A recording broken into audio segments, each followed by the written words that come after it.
Guys, I think I'm live now. This is Amy Peikoff. When I see myself go live on YouTube, I'm going to ask you if you can hear me. You're going to have to tell me. There's always a delay. So who knows who I'm talking to at this exact moment. Anyway, you probably, if you saw me for Tucker, for the first time on Tucker on Friday, you might not recognize me right now. I'm not wearing all that gorgeous makeup that Kelly did for me at Fox, but yes, it is me. And I'm here today mostly just because the segment on Tucker was really short. And so I was going to say a few additional things about the topic that we discussed. Um, and maybe take some questions. There are a few people live that I see over at YouTube. They say they can hear me. Excellent. So that's really good. So welcome. Thanks for joining me live. If you're here live, if you're checking me out later, of course, thank you as well. Yeah, so I wanted to, like I said, fill out the topics a little bit. As you noticed, it was a really short segment. I think that they may have been confronted with the decision of perhaps cutting me entirely that day because they had the breaking news about Khashoggi. So you can imagine that because this was going to be the first time that I'd be in studio with Tucker, that I'm very happy that they did not cut me, even though the segment was super short. I was telling people afterwards because it was so short, and you just go there and there's all this, there's preparation in advance for me mentally, some preparation for me physically. Then when I go there, there's the makeup, which probably took about 5 times longer than the segment itself. You saw that makeup was just beautiful. It doesn't look, to me, it doesn't always feel like me when it's that much makeup, but she did just such a beautiful job, right? Um, anyway, so it felt like Thanksgiving dinner because there's all this preparation and everything, and then it's over in just a few minutes, and then you're out of there. And I was just out of there quick right after. So it was a really cool experience in the sense of going there, getting a sense of the pacing, what they actually do on the show live on set. They walked me down from the makeup. I mean, the woman had just finished, Kelly had just finished, and they're walking me down the stairs. And when I walk up towards the set, they say 90 seconds. And, you just get walked right up and sit right down. And there's just no time to think or whatever. And Tucker, he's such a pro that he's sitting there chit-chatting with me in the 60, 90 seconds before we're about to go live and everything. So he's just got it down. He's asking me about the name of my blog. And I'm saying, oh, there's no time, we have to focus. And he just does this every day. So I got a taste of it. Overall, I felt that I did a really nice job. When I look at it now, I think, oh gosh, I was too stiff. I could have been just a little more relaxed. And then there was at the beginning, some people they noticed that I did that eye roll. And some people were saying, oh, well, you did the eye roll right when he called you a feminist. And people who know me know that I don't normally, the first thing I call myself is a feminist. I have no problem advocating for the rights and interests of women. And I think there is a call for doing that today, but that's not my preferred label, right? So some people thought that I was rolling my eyes because he was using that label. I don't care about that label. Like I said, I'm not going to go there and advocate for the rights and interests of women if I don't think there is a legitimate case for it based on my ethical and political beliefs. And that's what I did there on Friday. So the label doesn't bother me. The reason I was rolling my eyes is because I realized that even though they had told me which camera I should be looking in, I was looking in the wrong direction. So I was rolling my eyes at myself. I was, kind of scolding myself, I guess, for doing that. Anyway, Unshelco says, I think I would be shaking in my boots inwardly. Fox has such a major viewership. Yeah, I was nervous. I'm nervous when I do these things, right? And this is the first time in studio meeting Tucker and everything. But I think in part the pacing where they just took me straight down and said, go in and 90 seconds. In some ways that was good because I didn't have time to just sit there and go, oh gosh, and be nervous about it. So it was fine. I just sat there, chit-chatted with him for 30 seconds or something. And then we were on. Like I said, there are things that in a longer segment we could have said, but I felt that what we did get covered pretty much stood or fell. At the very end, he was, bringing it back to a theme, which I think is good, right? So we could talk a little bit about the feminist label, but one of the things he's clearly trying to do in having me on, and I'm sure he has other women on to do this as well, is to decouple feminism from leftism. Feminism, if you look at the dictionary definition, just says someone, a feminist is someone who advocates for the rights and interests of women. And one of the things that I'd be prepared to discuss with him if it had come up in a conversation, we had more time to talk about it, is exactly when I do feel like I would advocate for the rights and interests of women, right? Everybody's got their own political and ethical beliefs that they could plug into that. One of the main questions that some people might wonder is there a reason to have a separate label like feminist today? Because of course you would know that as an objectivist, I do not think that women have special rights in virtue of their gender, not at all.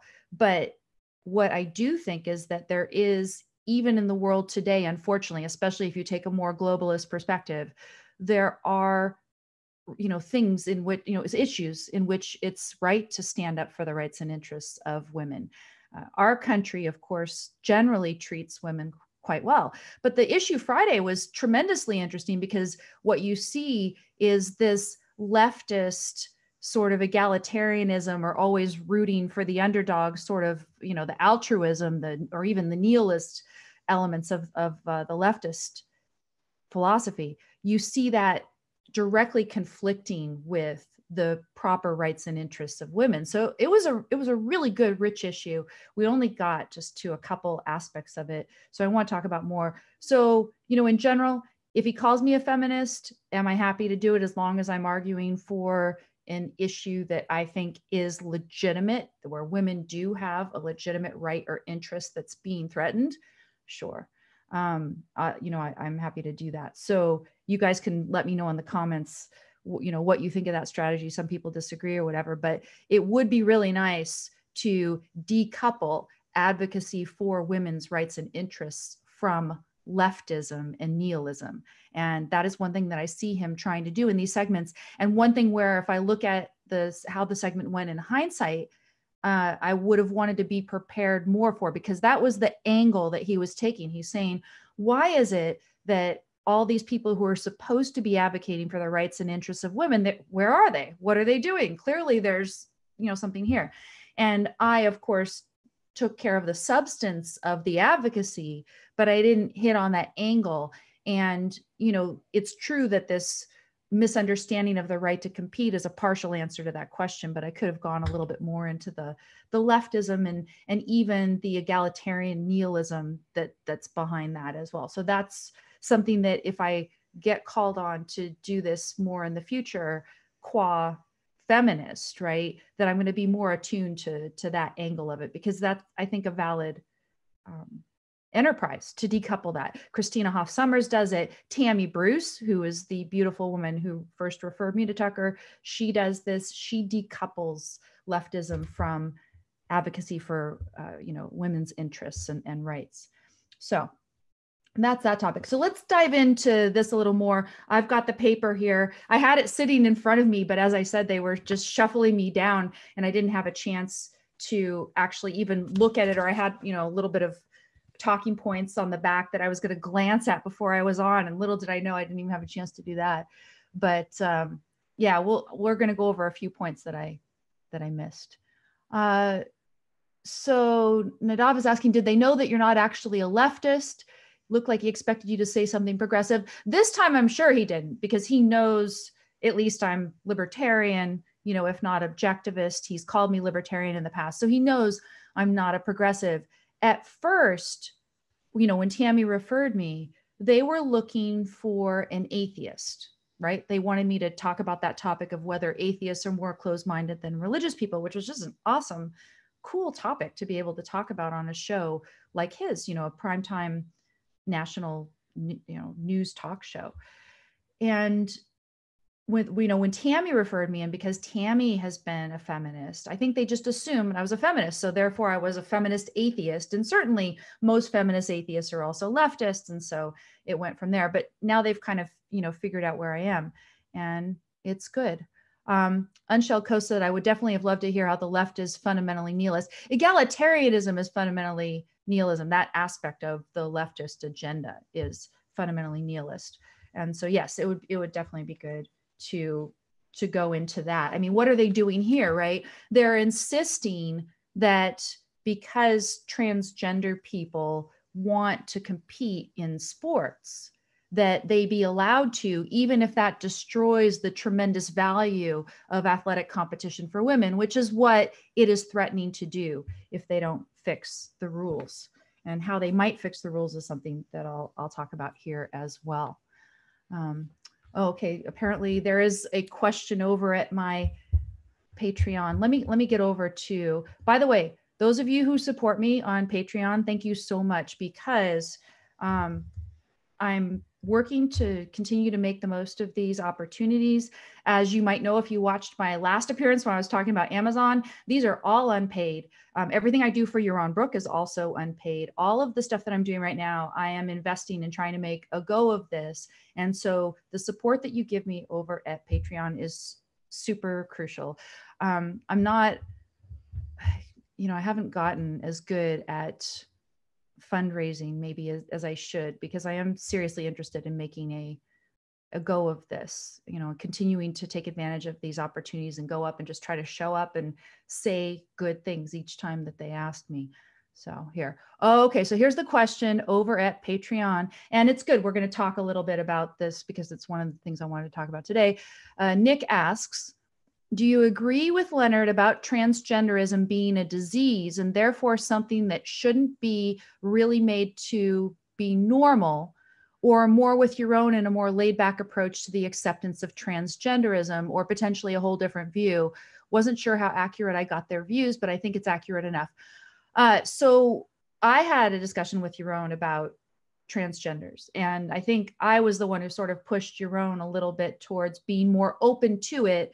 I think he still isn't exactly where I am, where I'm very, open and accepting and supportive of people who choose to undergo transgender therapy for their conditions. Here is the thing, right? So I am not a psychologist. I'm not a medical doctor.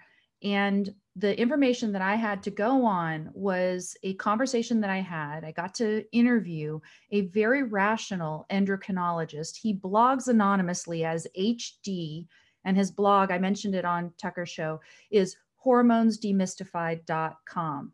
On the show, I didn't have the presence of mind to mention he's also a practicing endocrinologist. He's not just some blogger, but he pointed out to me in an email, he says, well, actually, you don't fully know that I'm really an endocrinologist, so maybe you should just stick with what you know.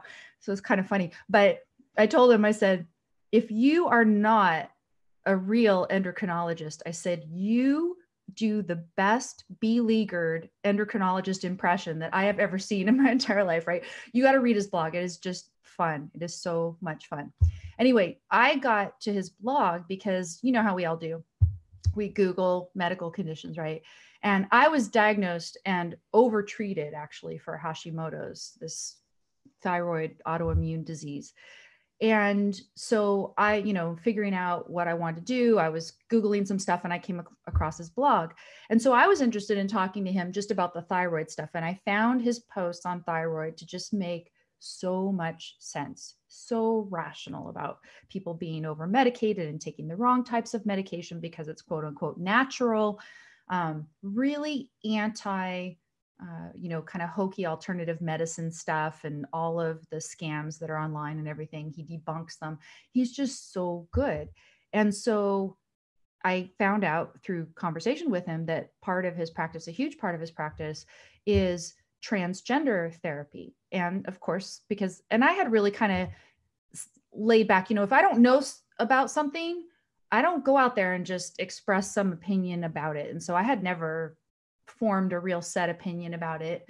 And I was interested in talking to him. I know a lot of people who, either watched my show or were in my social media bubble and stuff, that they question, of course, Leonard, question whether it's an actual condition that would properly be treated, et cetera. And so I just talked to him about it. And I said, there are people who question this, and, tell me what your best evidence is. And he said he had been working with these patients for a long time, that they, before he'll ever treat them, are screened and vetted. It's not like they can just go in on a whim and say, oh gosh, I'm a man and I want to become a woman, help me. There's got to be a whole long course and a consistent desire where it seems that they've kind of handled all the other things that could possibly be bothering them, and then this is the issue, et cetera, right? There's all of this that goes on, and then he treats them, and with the addition of these hormones, it just drastically improves their lives. And so this is what he tells me. And what I think that I have done with that, with the conversation and trying to get a sense of this issue by talking to him, is I'm doing what Leonard would call, and if you guys taken Leonard, he did an intro logic course years ago. I took his introductory logic course on audio, much years later after he gave it, but he gave this really good intro course, and he talks about the fallacy of appeal to authority. And one of the wrinkles in the fallacy of appeal to authority is, when can you rely on experts? And when can you rely on experts in a way that isn't an appeal to authority? What is possible to you? And I don't know if I'm going to give you everything that he said, but there's a few prongs to the test of, about this. So you have to engage in a conversation with the doctor, or whichever expert it is.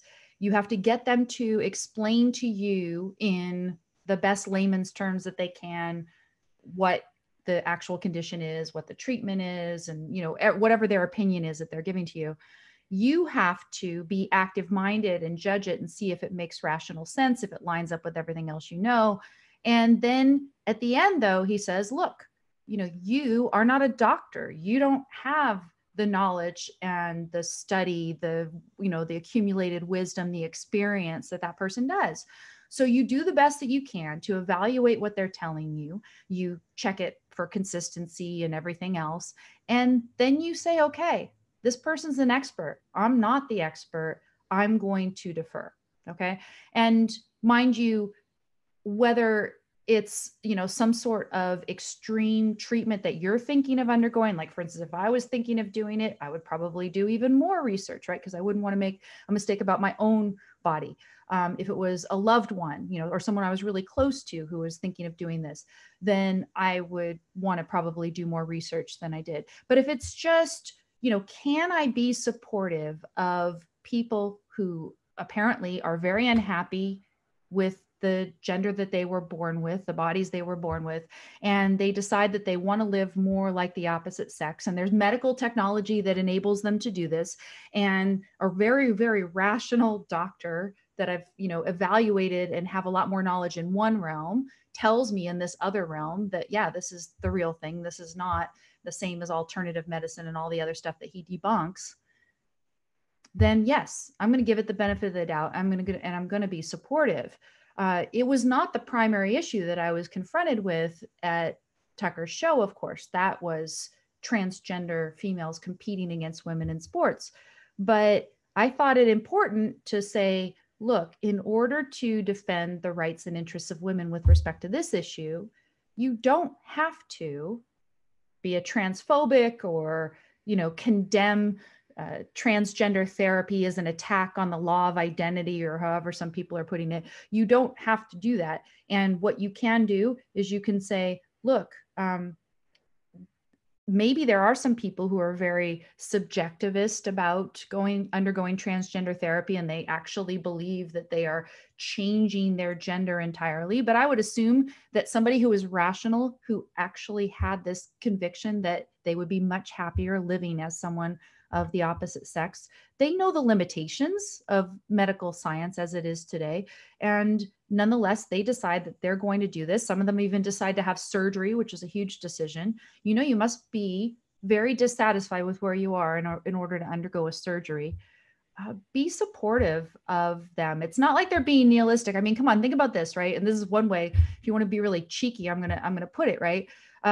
If a man tells me, hey, I think it'd be really cool to be a woman, am I going to say, no, you don't want to be a woman, being a woman sucks? No, I think being a woman is awesome. And so, yeah, okay, I can understand, right? No, but I mean, that's the cheeky answer. But my point being is that it's not nihilistic to want to live as someone of the opposite sex, right? I don't think it is. So there's that. So that's just my view on transgender in general. Now, what about the topic itself, right? So first of all, are there rights of women at stake in this issue, or is it just interests? We could talk about that, right? There could be rights of women at stake here because the organizations that are hosting the competitions and are allowing transgender females to compete against the women, they could be seen as representing to the women that they are going to be participating in a competition that they actually have a chance of winning. And so if the rules that the IOC, for example, or other people who fall, IOC is International Olympic Committee, if the rules don't allow for fair competition, then you could say that there's some sort of fraud or misrepresentation that they're engaging in, and the women could have a claim, some sort of a lawsuit or whatever. But in general, I think I made the point pretty well, but it was a really short segment. The right to compete doesn't mean that you have a right to be provided with a competition that suits you, that is competitive for you, that's one where you have a chance of not winning, you have some chance at least of winning. Women don't actually have a right to this. It's not a proper function of government to provide athletic competition. So this is private, and a private enterprise, and in some countries, nobody provides women with an opportunity to compete in athletic competition. And that's sad. So one point that I made to Tucker was, I think it's wonderful that in most societies today, women are provided with a chance to compete athletically, that there's a lot of benefits to this. Do they have a right to this? Not necessarily. Are their rights violated when an organization that represents itself as providing a good forum for competing for women, when it undermines it by allowing transgender females to compete on the existing rules? Maybe there's a fraud case there or something, okay? But certainly the interests of women are being threatened because, again, there is this value for women. And part of the value is that you actually do have a chance of winning. What good would it be if you had no chance of winning at all and you're just, you keep going each week and you have no chance of winning? That would not be it'd be very demoralizing, right? It wouldn't be very encouraging. And so then Stephanie is asking, by the same token, do transgenders have a right to be allowed into competitions? No, and that was my point, right?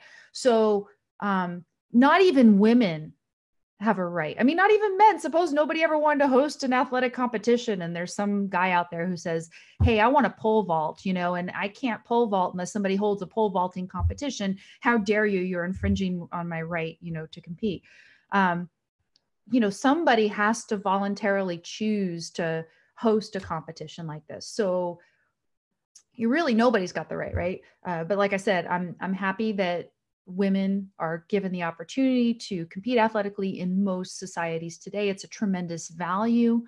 It helps get the benefits of exercise for women, among, the sense of accomplishment, the thrill, and everything else.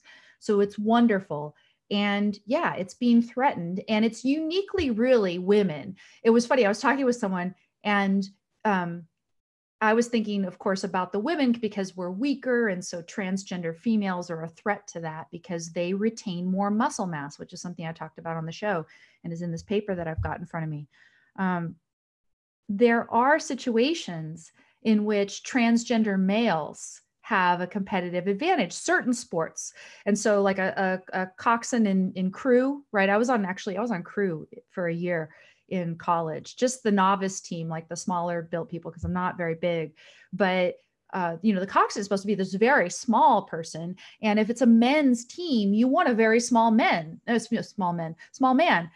so a transgender male would have a tremendous advantage as a coxswain on a crew team, for example. What about figure skating? It's men's figure skating or maybe men's gymnastics or something, right? So the transgender female could have a tremendous advantage. Anyway, we'll see. Transgender male. Sorry, I'm getting confused. Transgender male, for the terminology, right? Just the transgender male is the person who transitions from a biological female to a male. And then the transgender female is the one who transitions from being a biological male to female. But yeah, so there are certain situations in which a transgender male could have an advantage, and then you might want to exclude them as well. But generally, we think of this as uniquely affecting women, and certainly that was in the news this week. So, yeah, so no right to compete, right? And that's where I differ with Rachel McKinnon. She had said that there's a right to compete. And of course, the International Olympic Committee acknowledges there's a right to compete. That's just an appeal to authority, right? The question is, does a right constitute an entitlement of some sort to have an athletic organization actually host an appropriate competition to you? No, a right, as Ayn Rand said, is a right to action. It's you are free to join a competition. You should never have a government saying that nobody can host a competition that's appropriate for you, or that you cannot enter a competition.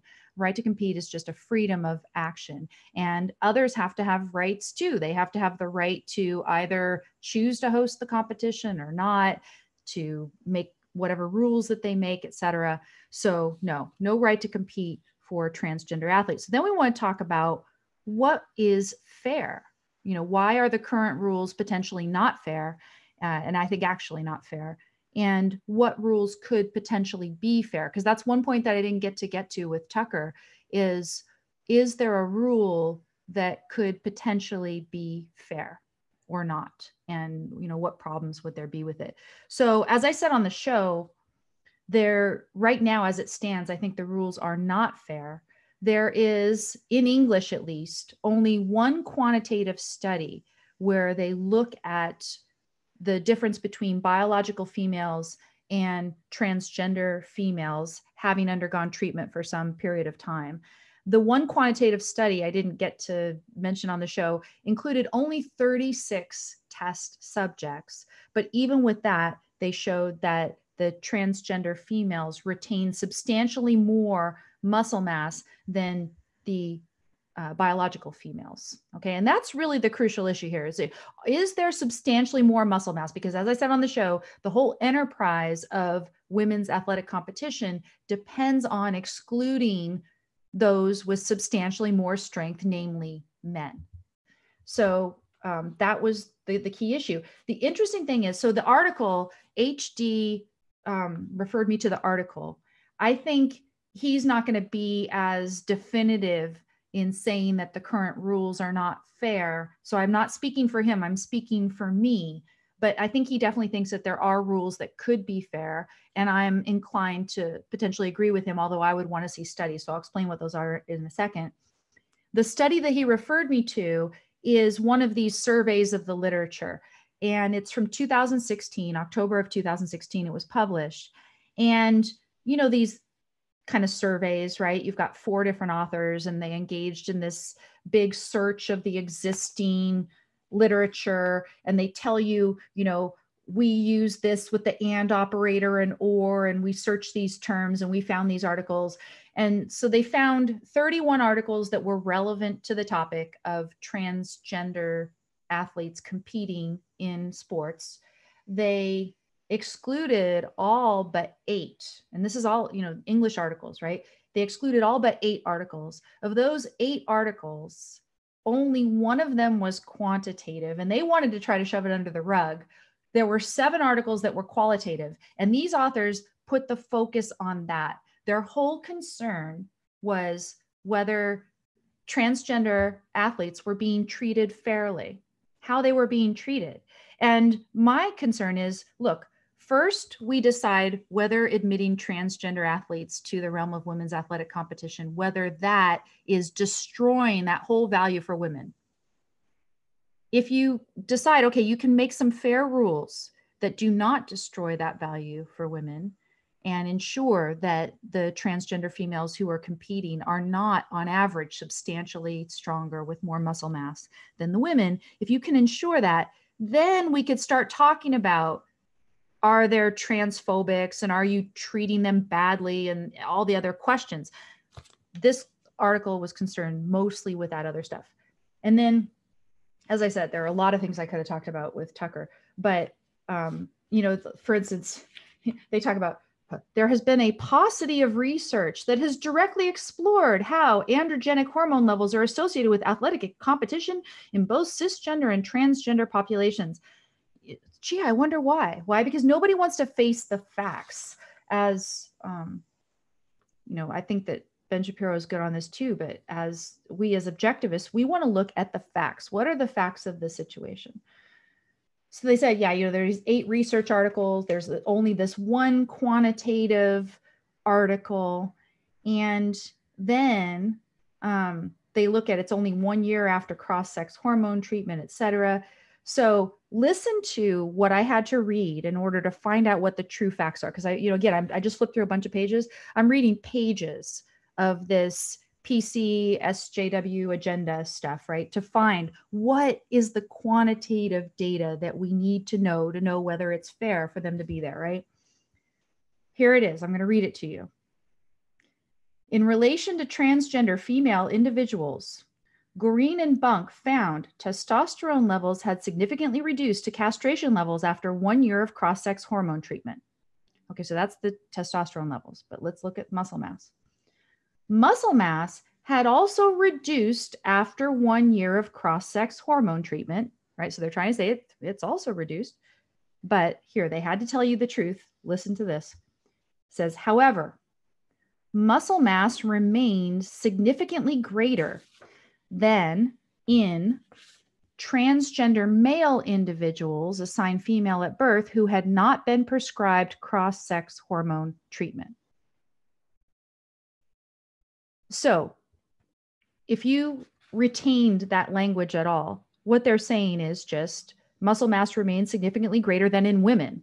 But instead of telling you than in women, they put it as transgender male individuals assigned female at birth who had not been prescribed cross-sex hormone treatment. They buried it.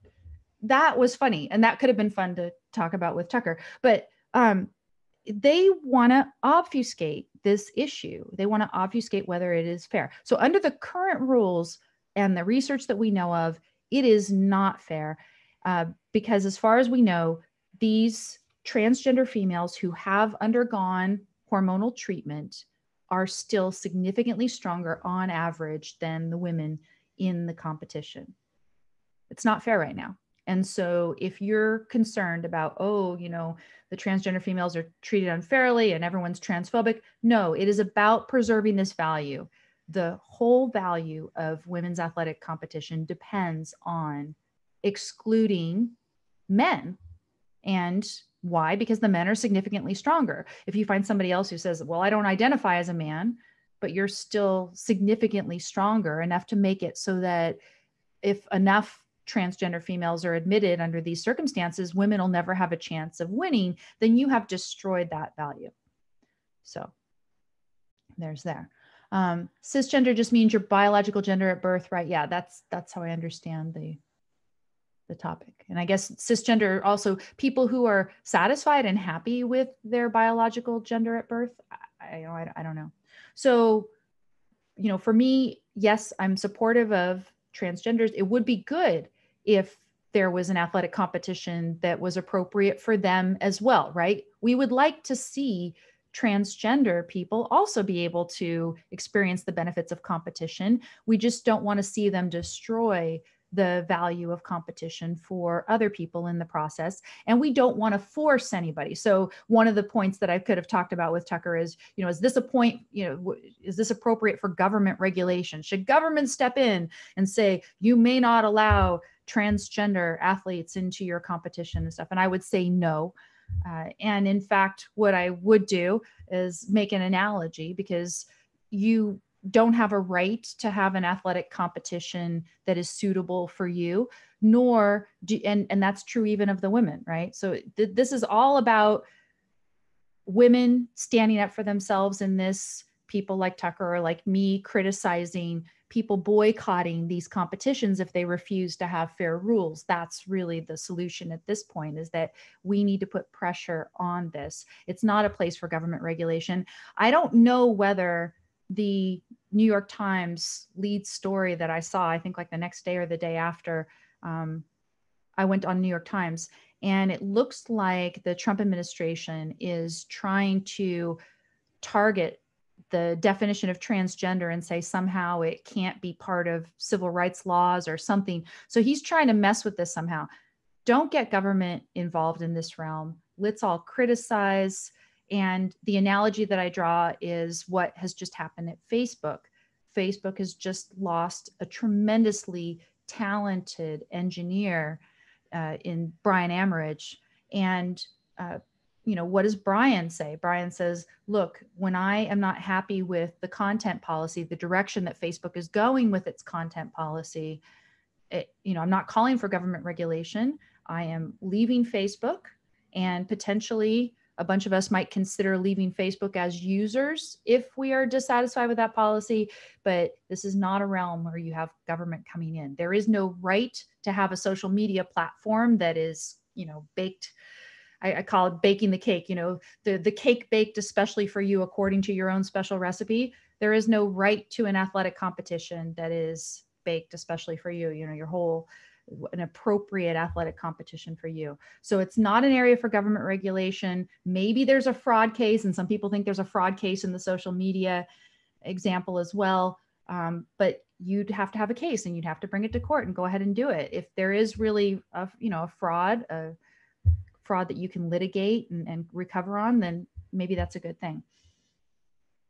So here, Stephanie in the YouTube chat, she says, if organizers of a competition want or don't want to allow transgender, that should be up to them. The market will tell them whether their choice was wise or profitable. Yes.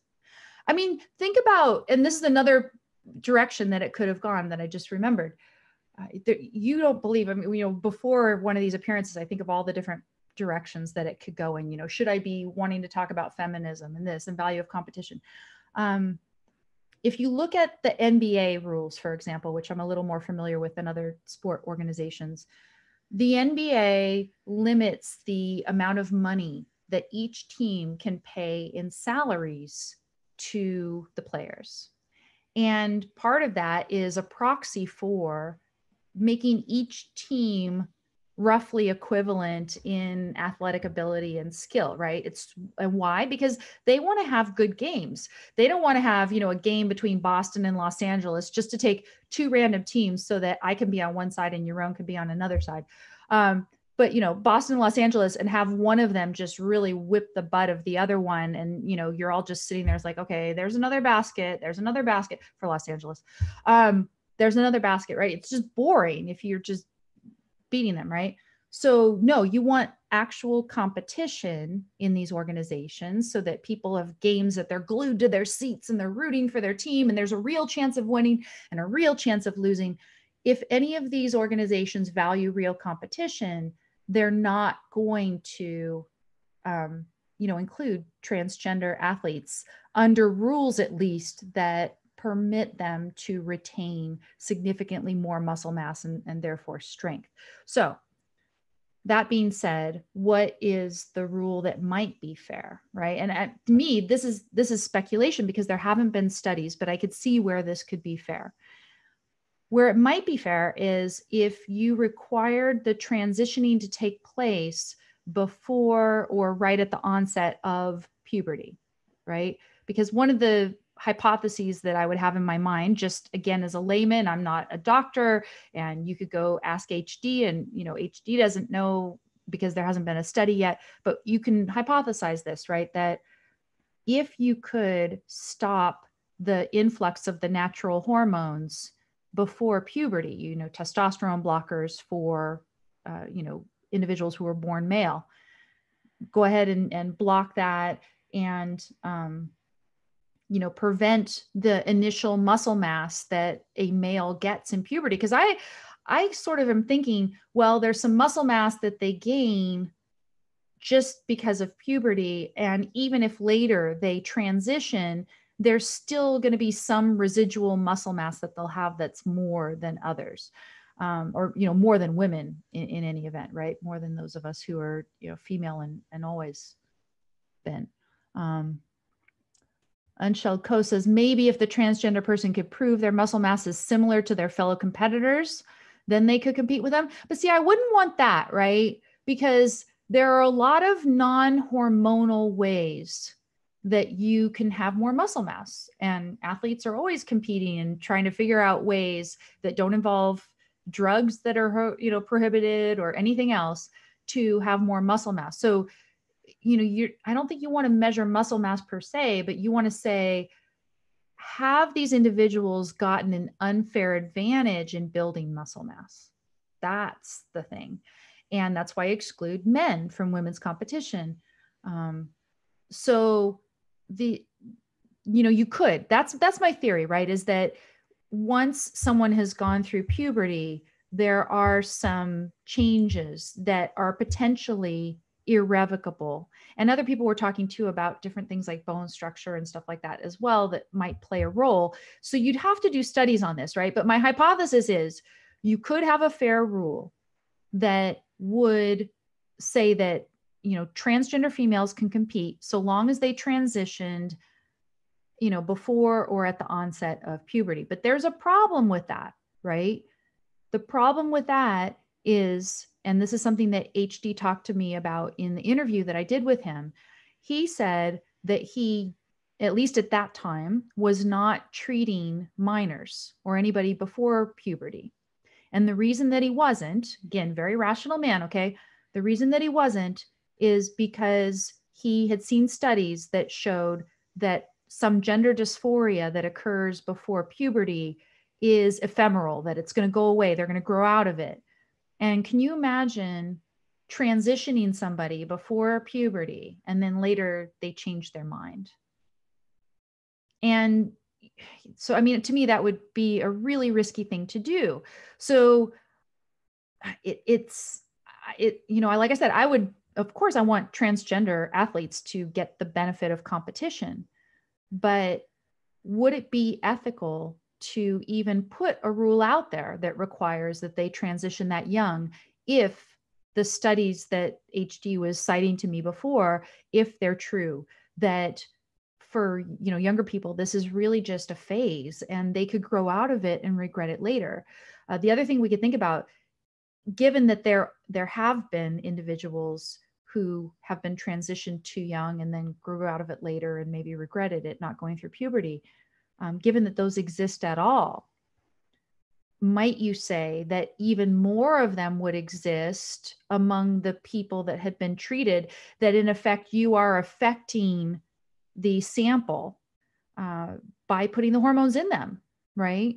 So yeah, if you take somebody who was born a biological male and put a lot of women's, feminine hormones, estrogen and stuff in them, and put testosterone blockers in them and stuff, might you make that person feel more comfortable as a woman, even if, had you left things alone, he would have changed his mind back again and said, no, I'm happy with the gender that I was born with. We don't know. So I would be really reluctant to encourage anybody to transition before that. The caveat though is, I was exchanging some email with HD. Like I said, he pointed me to this research.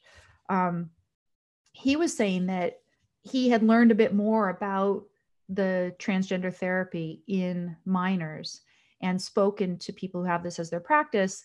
And he's more satisfied with the rigorousness with which they make sure that the diagnosis is solid before they do this, that they're not just doing this on some whim or anything, that this seems to be a real issue for even the younger patients. So, he was more inclined to be at least more open to it. He hadn't decided that he would treat minors himself. He doesn't do any pediatric endocrinology. He just treats adults.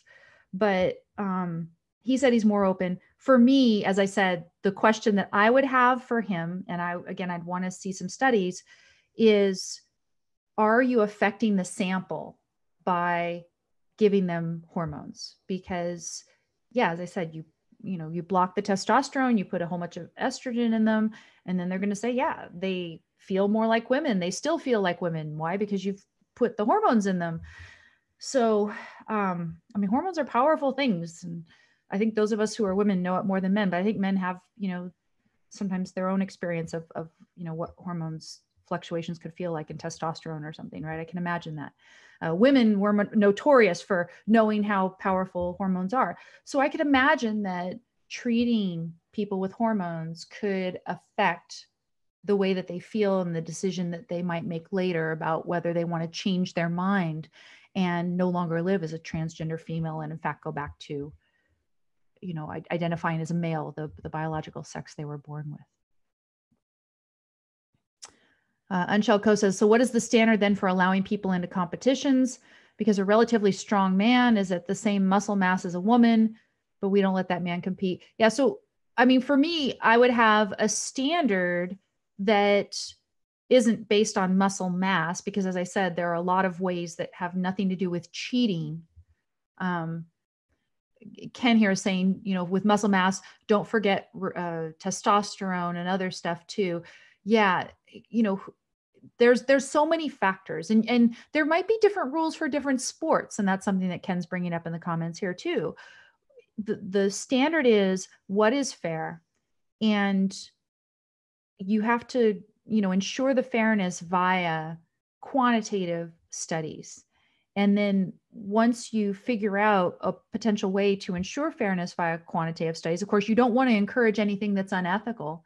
So for example, suppose we said, hey, it would be super fun to watch athletic competitions between people who were just pumped up on massive steroids, right?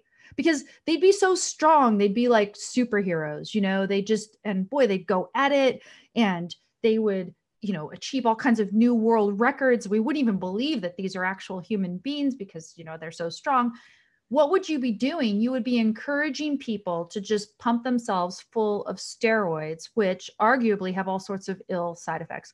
So similarly, if you say, okay, well, we can ensure a fair competition between transgender females and women if we require that the transgender female transition early on before puberty or whatever. Suppose that's what's required for it to be fair, which is, in my mind, I'm hypothesizing maybe it is. There's another option. Another option is that you require multiple years of hormone therapy before you would allow them in, and do some quantitative studies to determine what happens to muscle mass and other things at that point. So there's that option too. But in my mind, it seems the way to really ensure fairness would be that transitioning at puberty rule.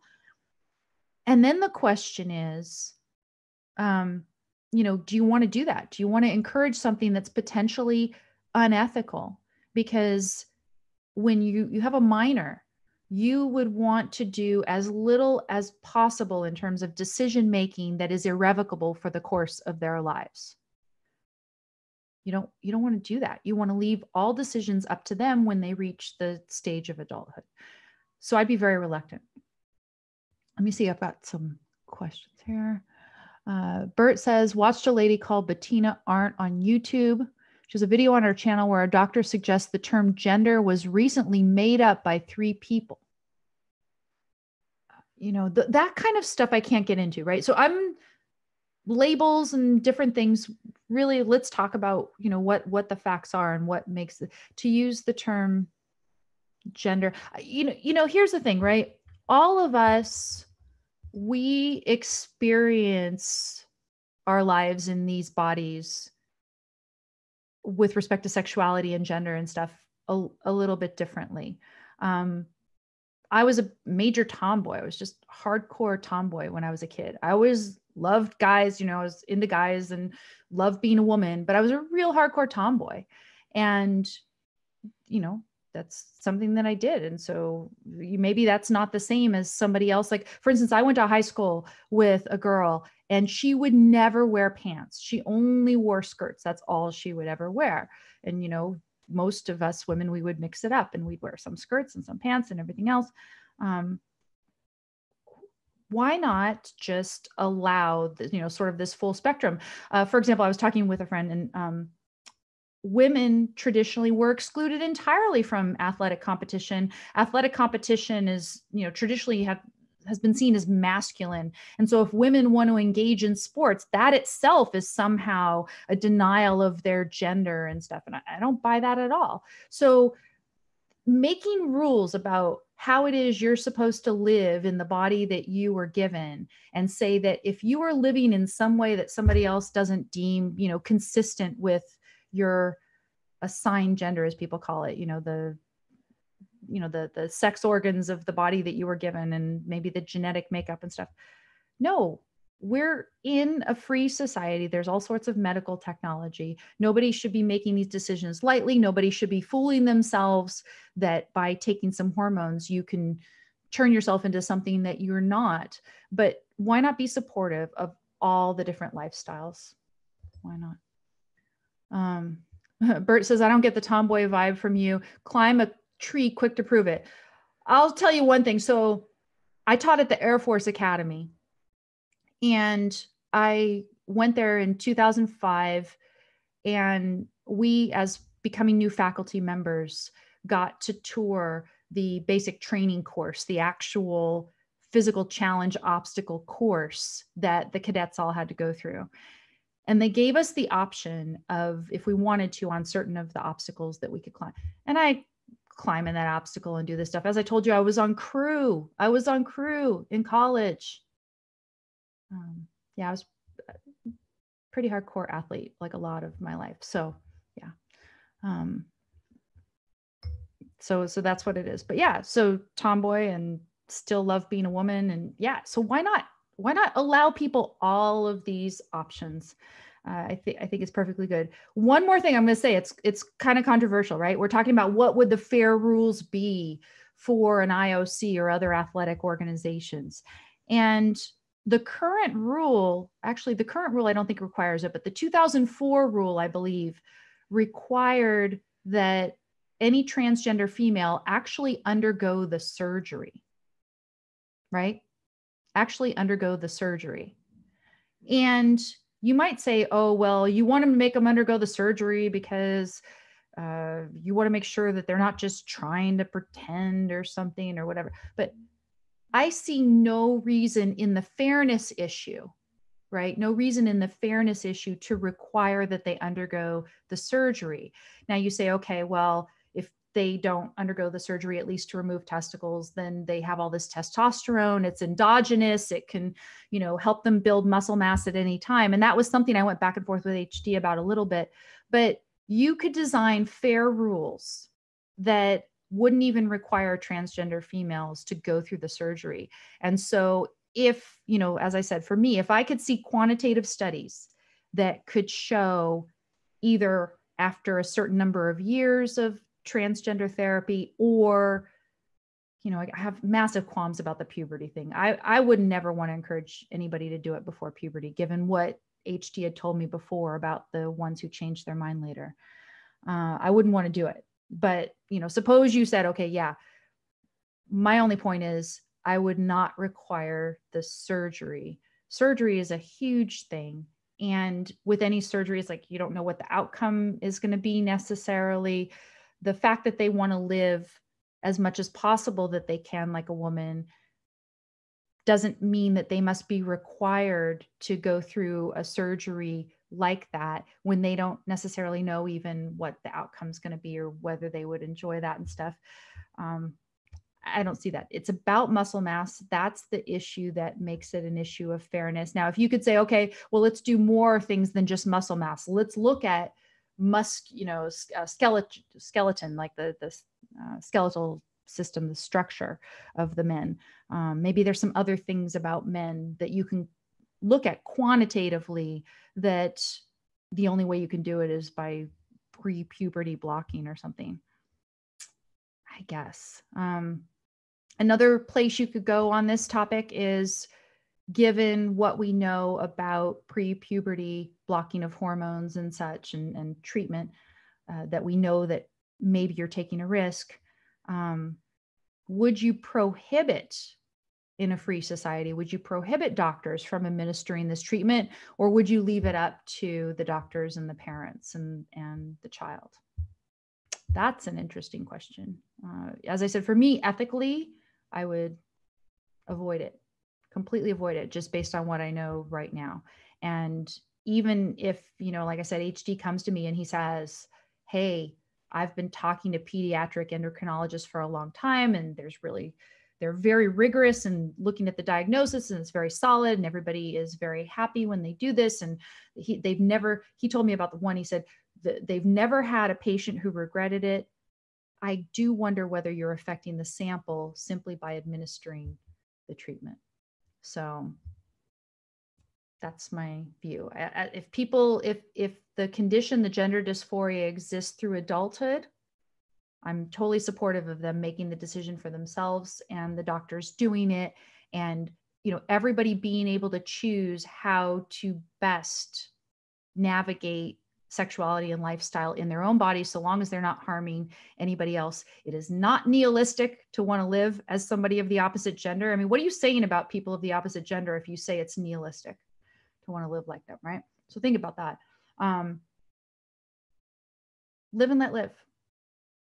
But don't let them destroy the value of athletic competition. And it may indeed be the case that you cannot have a fair athletic competition in which transgender females are admitted. And if that's the case, we need to face up to it and not say that somehow, because of our egalitarianism, that we're going to destroy the value of it for women by allowing transgender females to compete. I disagree with that entirely. So I think that's about all I had to say. Did people have more questions?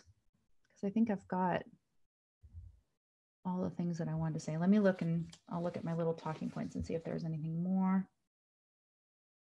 No. Yeah, so the sum of it is, it's not fair now. Potentially with more study, it could be fair, but the thing that I think could make it the most fair would, in my view, make it potentially unethical, which is the pre-puberty transitioning. So it's a great issue, right? I was very excited about being invited about that issue. And as I said, I would have hoped for a longer discussion to get through all of these things that I've talked about today. However, as I said, I much rather go on and have a brief little segment and a chance to experience that face-to-face in studio stuff versus be cut entirely because of the Khashoggi stuff. And the Khashoggi thing is still going out there now. The latest headline, and I haven't been able to dive in, so don't rely on me as a total news source here, but I saw some headline about there was an imposter Khashoggi going around, like the Saudis are telling another story. I don't even try to figure out what to make of this, and what we should do about it is an interesting question. So anyway, thanks everybody. Again, if you are not a subscriber to my channel, please subscribe. I'm getting closer and closer to the 1,000. So once I get 1,000 subscribers and get some more view time on this channel, I'm going to be able to do super chat and all the wonderful, cool things that other people can do, the big boys, right? That would be nice. And then the other thing is, if you are a patron over at Patreon, I thank you. As I said, I am continuing to try to make the most of these opportunities, and I thank you for your support in doing that. If you haven't been a supporter of mine at Patreon, I urge you to consider it. And the other thing you can do, if you can't afford that, but you like my show and you want to help me, is share. That's what Yaron always says. I'm going to start saying it too. So yeah, please do share if you like it. Thanks, everybody. I'm planning a new sandwich on Wednesday. I don't know what the topic is yet. I'm figuring I can find out some way to give you guys a couple pieces of good news to help make the bad news more palatable. I'm going to figure out how to do it. I'll talk to you then. Okay, everybody, you take care. I'm going to end my little meeting. Bye.